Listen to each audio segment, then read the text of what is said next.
All right, so the most popular book, it's literally in 44 languages all around the world. If you're expecting a child, is this book, What to Expect When You're Expecting, right? And so what was important about this book to me, as we've had it basically buy it over and over again for each of the 4 kids, it seems, is that what was super important that was left out was what you're not expecting when expecting.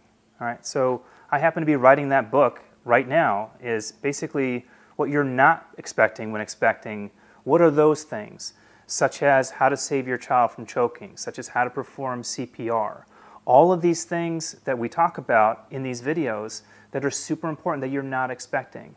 So now if you are, let's say, 32 weeks pregnant and you're just about to go to the hospital pretty soon, a lot of mothers and fathers don't realize that there are 2 key things that you should be doing right now before the baby even comes.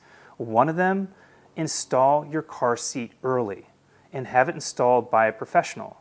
There are even events that you can go to, and sometimes you can go to your local police station or your fire station, and they'll make sure it's installed properly. So you may say, okay, well, why would I want to have that done 8 weeks before giving birth? Well, what if the baby comes a little bit early? The last thing you want to be doing is, if the baby comes early, is scrambling to put your car seat in there, right? So you don't even want to be thinking about it, because if you haven't even bought it, now you have to research it, you have to go and actually buy it, you have to have it installed, and you're already in the hospital.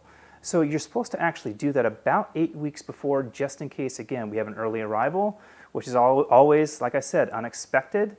And the other thing to really keep in mind as the day approaches is your nursery. And should you even have a nursery, right? So how to create a safe sleep environment is something typically that the parents are doing about 8 weeks before the baby comes. They're starting to think this thing through. Well, what's safe? What's not safe to do in this scenario? So that kind of research, that's what we have here at Our Child's Keeper. How to create that safe sleep environment, we have you covered.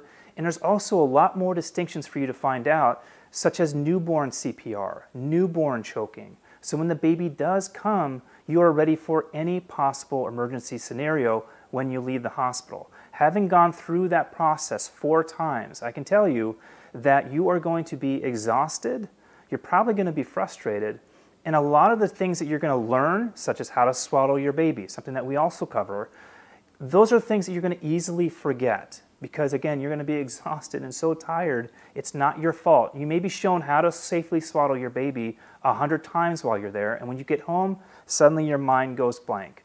So we really encourage you to start thinking about these things, not only what to expect, but what not to expect when expecting, and have everything ready to go way ahead of time and really built around a safe environment 8 weeks at least before the baby comes. Thank you so much.